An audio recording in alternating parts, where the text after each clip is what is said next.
St. Cecilius, Confessor, 211, Carthage. St. Cecilius, Octavius, and Marcus Minutius Felix, were three eminent and learned men, who formed together a triumvirate of perfect friendship. Minutius seems by his style, and by other circumstances, to have been originally an African, though he lived at Rome, and there pleaded at the bar with great reputation for eloquence and probity. He was called in an advanced age to the light of divine wisdom, as he testifies, and he had humility enough to despise the rank which he held among the learned and the great ones in the world, and, by a happy violence, to enter heaven in the company of the ignorant and the little ones, says St. Caecilius. His two friends were also Africans, and all three were joined in the course of the same studies. They kept company a long time whilst they were engaged in the vices and superstitions of the age. But Octavius and Minutius first broke through the strongholds of education and interest, and every worldly temptation, to embrace the doctrine of the cross. Octavius seems to have had the glory of leading the way, for Minutius says he ran before him as a guide. But like a true friend, he could not be content to be happy without his Minutius, and he gave himself no repose, so long as he saw his friend, his other half, remain in darkness, and in the shades of death. Words from the mouth of such a friend drop like honey from the honeycomb, whilst from the harsh prophet whom we hate, truth itself becomes unacceptable. Minutius therefore was easily prepared to receive the impressions of virtue, and this blessed pair became one in religion as well as in friendship. Faith, far from abating, served only to refine and perfect their mutual affection, and these two heavenly friends congratulated each other upon their new life, in transports of holy joy, which all their oratory wanted words to express. They looked back on their past sinful lives with shame and sorrow, and could relish nothing for the future but the humiliations of the cross, and the severities of penance. Racks and tortures they overlooked with triumph. Both turned advocates for the faith, and without any other retaining fee than the reward of their charity, and the expectation of a happiness beyond the grave, they strenuously pleaded the cause of the crucified Jesus. Arnobius seems to have had in his eye these two illustrious converts, when, answering the reproaches of the heathens, he lets them know that orators and lawyers of the first rank had embraced the doctrine of the cross. Octavius and Minutius seemed now to want nothing themselves, but they were extremely desirous to make Cecilius, their third friend, as happy as themselves. This, however, was a work of difficulty, and called for the last efforts of their piety and friendship. Early prejudices from education leave a tincture upon the mind, which seldom wears out without much pains and ingenuity, and how supine soever such a conduct is in matters of this nature and importance, men often are inclined to content themselves with the religion of their parents, almost as naturally as they take up with their language. Cecilius, moreover, was a man of the world, and of latitudinarian principles, and therefore was hardly to be content with argument. He was a person of wit and abilities, but his own idol, and a great lover of applause and pleasure. Hence his chief religion seems to have been to serve himself, for we find him, in his disputation, one while for neither gods nor providence, and then again for both, and afterwards a bigot for all the gods in vogue all the world over.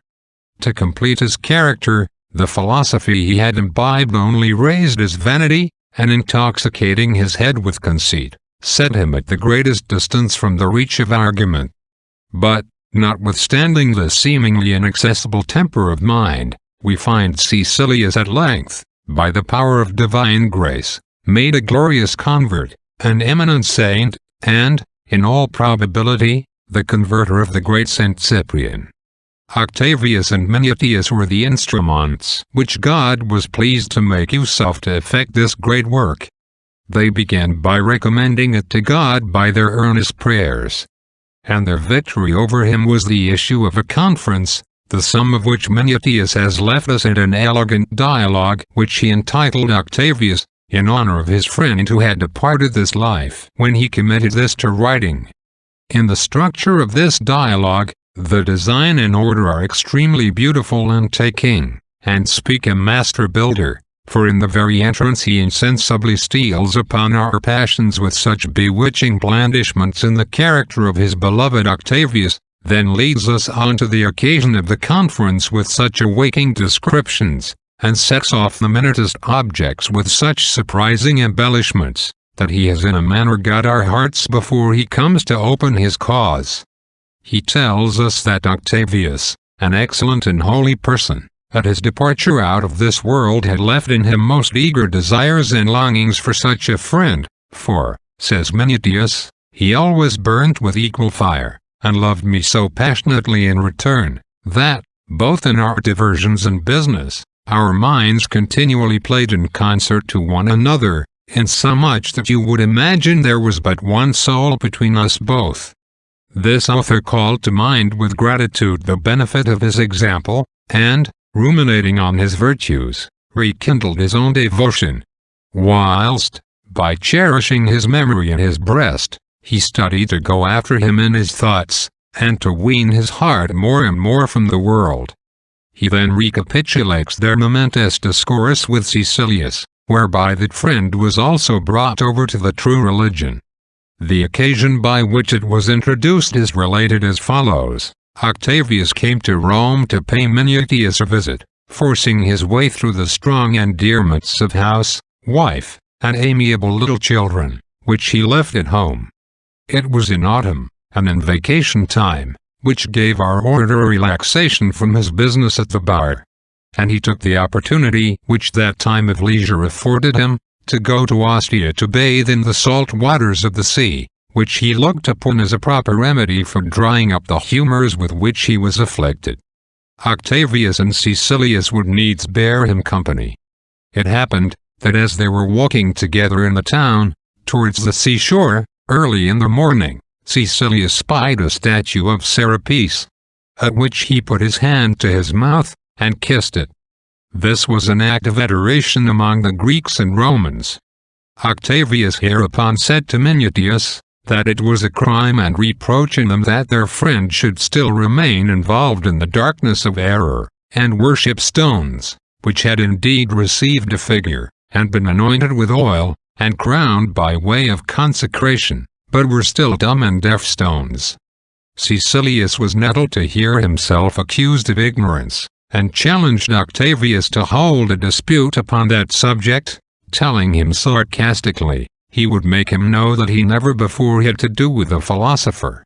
The conference was immediately agreed upon, and down they sat upon a pile of stones thrown up for the shelter of the bath. Minutius was placed in the middle, in quality of arbitrator. Cecilius began the dispute by denying a providence, triumphing with an air of assurance and self-sufficiency, and swaggering with flashes of wit, and overbearing eloquence. He objected the poverty and slavery of the Christians, who were everywhere subject to the idolaters, whose empire was prosperous. He recommended the religion that is uppermost, calling the Christians sad poor fellows, who choose obstinately to starve, and who suffer on with pleasure, make a jest of racks and torture, are careless of life and fortune, and every worldly comfort, and have not so much as churches wherein to worship their one God, that they are a most contented, pitiful, ragged tribe, skulk about and hold without a word to say for themselves, and only cant in corners about a resurrection, and the joys of another world. He spent a deal of his artillery against the resurrection of the body, which was a great stumbling block to the ancient philosophers, as appears from the writings of Athenagoras, Tertullian, Origen, and other apologists of our holy faith. But calumnies were the chief strength of this champion of error. The gospel contains so lovely a system of manners, and advances moral virtue to such noble heights, that it could not but excite esteem and veneration in its greatest adversaries. In order to throw a blind over its amazing beauty, which bespoke its original divine, the devil had recourse to slanders, with which he stirred up his instruments to blacken and misrepresent it. Cecilius thought himself secure behind this false entrenchment, and flattered himself he should thence be able to annoy his adversary. He seemed impatient to come to this battery, and he loudly objected nocturnal assemblies, solemn fasts, inhuman banquets, and crimes perpetrated under the name of religion. "I hear," says he, "that they adore the head of an ass, the knees of their bishop or priest, and a man who was punished for his crimes, and the cursed wood of the cross." He makes it a subject of ridicule that the Christians should despise present torments for fear of others that are invisible, that they abstain from lawful pleasures, from public shows, pomp, banquets, perfumes which they reserve for their death.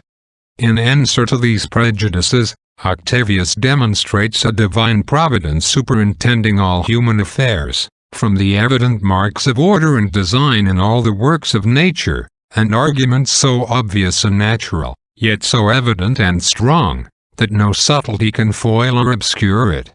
For so admirable is the beauty and contexture which comes out and meets our eye in every part of the universe, that no one can be blind to its author. "Should you chance to come into a house," says our Octavius, "with Tully, and see all the rooms exquisitely furnished, and kept in great order, you would make no dispute but such a house is under the care and inspection of a master who is preferable to all the furniture.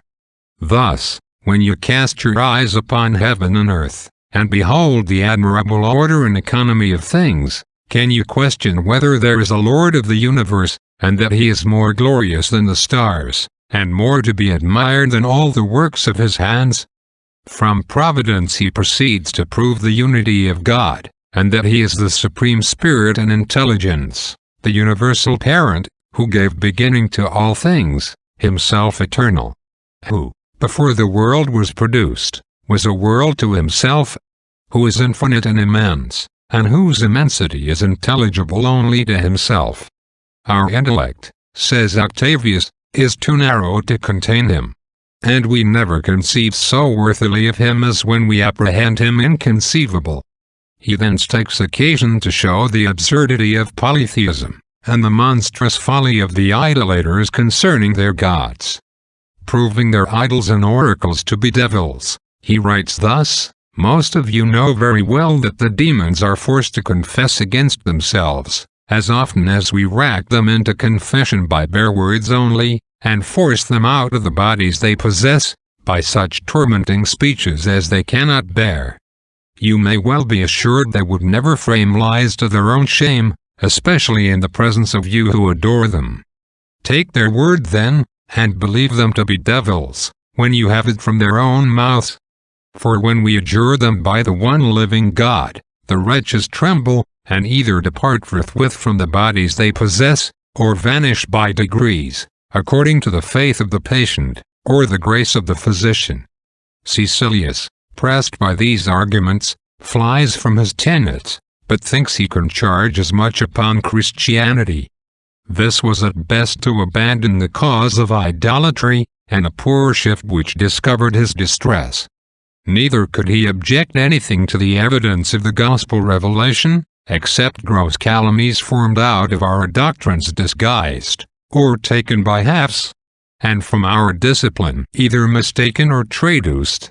The slanders therefore were easily wiped off by a flat denial of them, and by a plain exposition of the sanctity of our doctrine. As to the old calumny of an ass's head being worshipped by the Christians, which imputation had formerly been cast upon the Jews, as appears from Josephus, in his books against Appian, Octavius contented himself with denying so groundless a charge, as he does likewise that we adore the knees of the bishop, which senseless slander arose from the custom of penitents kneeling before the bishop to receive his absolution or blessing, as Cave and others observe.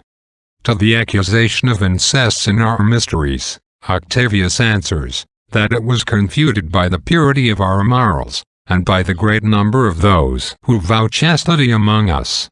But this argument he turns upon his adversary, loading paganism with that dishonor which she endeavored to blacken us with, and which she openly professed by placing Priapus among her divinities, sacrificing to Venus the prostitute, and celebrating the festivals of Bonaty and others, with all imaginable abominations and lewdness. He shows that, far from feeding on the flesh of children, or allowing any lewdness, Christians would not even see men justly put to death, or assist at public executions, and that they refrain from eating blood, that those who marry only take one wife, and that very many live in perpetual continency, yet without glorying in their state, and that the least thought of a crime was condemned by them.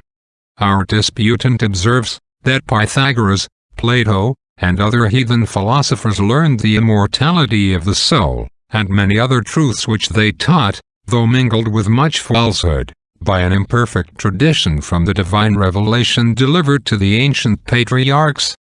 He says that we bury the dead instead of burning the corpses, because this was the ancient and better custom, but that God can equally raise our bodies again from ashes or from dust. He teaches the eternity of hellfire, which infidels and wicked livers justly deserve, because it is not a less crime to be ignorant of the common Lord and parent of all men and all things, than it is to disobey him. Octavius closes his discourses by a short, but amiable description of the Christian morality, where, in answer to the reproach of poverty, he says, "Who can be said to be poor who finds himself in no want? He rather is the poor wretch who is necessitous in the midst of plenty. There is no man can be poorer than he came into the world." The Christian art of possessing all things is, by desiring nothing. As a traveler, the lighter he is, the easier he finds himself. So in this journey of life, he is happier who is lightened by poverty, than he who groans under a load of riches. Did we conclude riches necessary, we should ask them of God. Innocence is the top of our desire, and patience the thing we beg for. Calamity is the school of virtue. How beautiful a spectacle in the sight of God is a Christian entering the lists with affliction, and with a noble constancy combating menaces, racks, and tortures. When, like a conqueror, he triumphs over the judge who condemns him. For he is certainly victorious who obtains what he fights for. He says that our religion consists in practice, not in pompous words. We do not look big, nor do we talk great things, but we live in them. When Octavius had done speaking, Cecilius cried out, "I congratulate both my Octavius and myself exceedingly. We are both conquerors. Octavius triumphs over me, and I triumph over error. But the chief victory and gain are mine, who, by being conquered, find the crown of truth." This is the summary of this celebrated conference, but the fine train of ideas, and the beauty of the discourse are only to be understood from the original. If this excellent dialogue seems to have any fault, it is that it appears too short, for the reader, to his great disappointment, is sorry to find himself at the end so soon, and always lays down the book with regret, which is the true character of every excellent composition. The company in this conference promised themselves another meeting, which was to initiate Cecilius into Christianity, and instruct him in its discipline. From the excellency of this first part, which is chiefly a confutation of paganism, we have great reason to lament the loss of the second conference on so important a subject. Baronius and other historians doubt not but this was Cecilius the priest, who afterwards converted Saint Cyprian, for they were both Africans, of the same age and profession. And Saint Cyprian, in his writings, borrows many things from this dialogue, which he probably received from Cecilius. Out of veneration for his memory, he took the agnomen of Cecilius, and would be called from him Cecilius Cyprianus. Pontius assures us that the priest Cecilius was a just man, venerable for his age, and worthy of eternal memory and praise, adding, that Saint Cyprian ever respected him as his own father, and paid him all possible honor, deference, and gratitude. Saint Cecilius is named in the Roman Martyrology. Amen. It is a great proof of sincere virtue, a great, but rare victory over pride, for a learned man to own himself vanquished by truth in a disputation. Pride recoils at opposition, and however the understanding may be convinced, the will usually becomes by it more averse, and more obstinately fixed in error. On this account, he who would bring another over to the truth, ought to be careful not to alarm or awake so dangerous an enemy, but to insinuate virtue by such indirect means that the person may almost seem his own instructor. Our 3 disputants all vanquished, because they were all armed with docility, charity, and humility, not like those vain combatants in the schools who love opinions, not for the sake of truth, but because they are their own, as St. Austin complains. In this happy company, though all were conquerors, yet no one prized higher his victory than Cecilius, who overcame both pride and error, according to the maxim of a great man, "Then we vanquish when we are instructed." Amen. Benedicat vos omnipotens Deus, Pater, et Filius, et Spiritus Sanctus. Amen.